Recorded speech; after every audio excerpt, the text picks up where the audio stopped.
Hey guys, this is Evan. I wanted to do a video. I know I haven't done one in a while.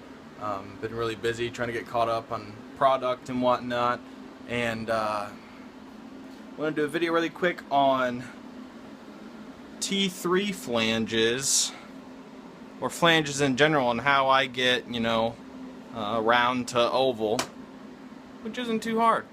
A lot of people think it is difficult, when in actuality it's not that bad at all. And this is, just DIY. Just do it yourself if you're able to. You have a welder, throw stuff together, man. I mean, if you don't have to pay for it, don't.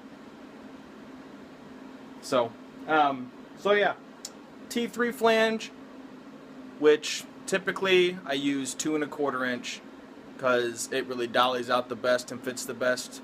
You go bigger, that just causes, I mean, in my opinion, if you can run a 2-inch pipe, then yeah, but the 2 1/4 optimizes flow and kind of keeps in the happy medium to where a boost comes in quicker. So here we go. All right, so here is a piece that I just dollied out and everything. I got it all fitted and tacked, and got it all dollied up. And for some reason the light is retarded. There we go. So there. So here I have 304 stainless T3 flange, and then here is 2 1/4 inch, which when you look at it, it almost it looks like you could probably just weld and fill in gaps, but I'm not about filling gaps. So what I always do is, usually when you get tubing like this, you want to look for where they seam weld this stuff, and right there is the seam weld. So they weld the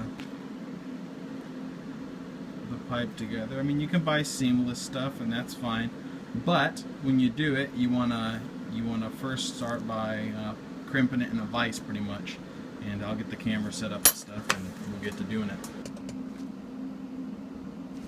Alright, so like I said, you have this one that's, dollied out to oval, and we start off with a piece like this, just your typical standard round piece. Now what you want to do is, when you cut it, I cut this on a bandsaw, you'll clean that up, and like I said, that seam where they weld it is where you want to put. So the seam is here, and when you vise it, just to kind of start it off, you want to make sure you're pushing up on that flat, so that it doesn't cause, because it'll push out in a weird angle. If it's on the flat right here, then you won't have any problems. So I'll get this piece cleaned up, and I'll show you guys kind of how I start doing it. Okay, so now you got your piece, and obviously this is just a spare piece. Usually you do about a 4-inch, 5-inch leg, so it doesn't oval, this end out. So this is obviously just gonna smash and whatever, but you see the weld right there. So what we'll do is we'll take that weld area and you put it in the vise, and this is kinda just eyeball it. You wanna smash it to where you do it like this, and I have a body hammer, and then you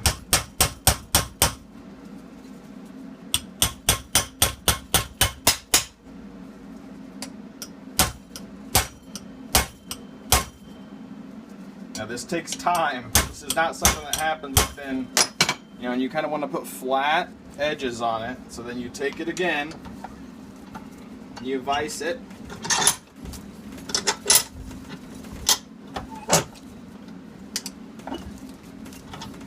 I try not to use heat when doing this, because when stainless is heated, the more times you heat it and cool it down, especially like glowing red, and it'll cause the metal just to be weaker than if you worked it cold and then welded it. I've never had issues with it before, so I always work it cold. Thicker stuff, if you need to heat it up, warm it up. Don't heat it to where you can bend it with your stinking hands, but sometimes you just got to keep going back and forth.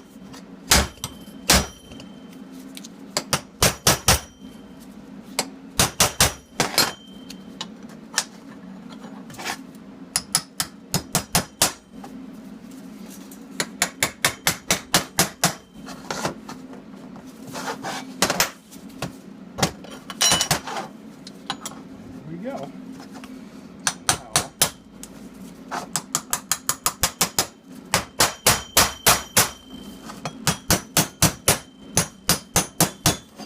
Now, as you can tell, this piece, you see how it ovaled. Well, it didn't do too bad, but it did oval that section out, whereas with this dude, you know, it kept it fairly square. You know, this is, it's a dolly, so I literally dolly every individual corner, put a couple tacks in that corner, not filler tacks, they're just fusion, and then after I get those filler tacks, I bolt this down to a purge block, a block of aluminum, and then it keeps the stainless square, weld it up, back purge it, and then I go back and I do a fusion pass on the inside, and then you port it, and it's seamless. Now, to get those gaps here, you can see that. Good old-fashioned punch, good old-fashioned hammer, and you dolly away. Now what I do first is I'll put, a fusion tack here, here, here, once I get to this stage, right? So once I do a couple fusion tacks, then I'll filler tack on every corner, and then I do this, I'll dolly out the flats first, but a tack, tack, tack, tack, fusions. Once I'm done with the fusion tacks, then I start dollying in, right? So I dolly in the edge here. Once I get that edge dollied in, then I do a couple fusion tacks. And then I work along the flat to the next one, fusion tacks on the flat, and then I dolly in that corner, and then do some fusion tacks. So dolly in this flat, tacks. And then you just do the same all the way around.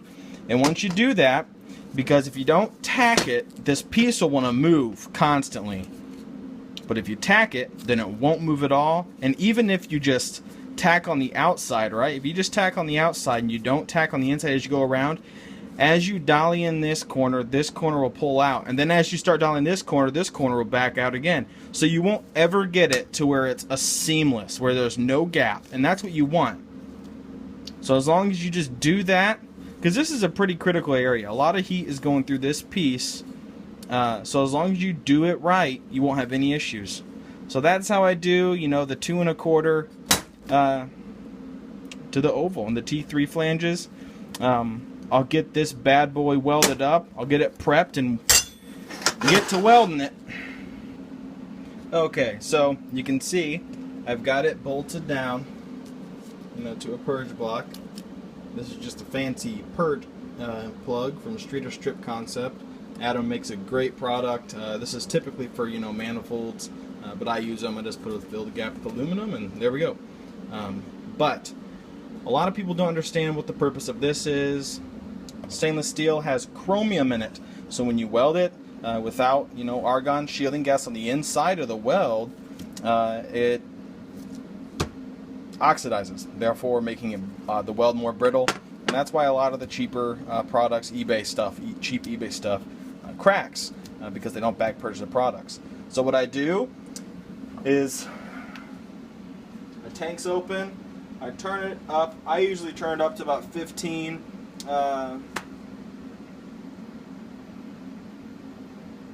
I can't. CFH, man, I can't even think right now. For about a minute or two, and then I back it off to 10. And usually during that time period, I go get something to drink or something. But right now, I'm just gonna get this paused, let it back purge, so it pretty much fills up this tube here, and then gets all the oxygen out. So once all the oxygen is out, argon is the only thing remaining, which means it shields the inside of the weld. And then I burn this stuff together, and yeah, that's about it. So yeah, I'll get this back purge really quick, and then show you guys what it looks like all finished up. Alright, so after back purging and welding, you get that. Now if you prep it properly and do everything right, you know, you can be able to just fusion weld the inside here, and then when you port it, it's seamless. So that's my video regarding dollying and getting pipes into flanges and whatnot, and getting that all sorted out. I hope it helps you guys. Please like and subscribe. Leave any comments down in the comment section if you guys have any suggestions for other videos. Thanks again for the support, and I'll talk to you guys later. Peace.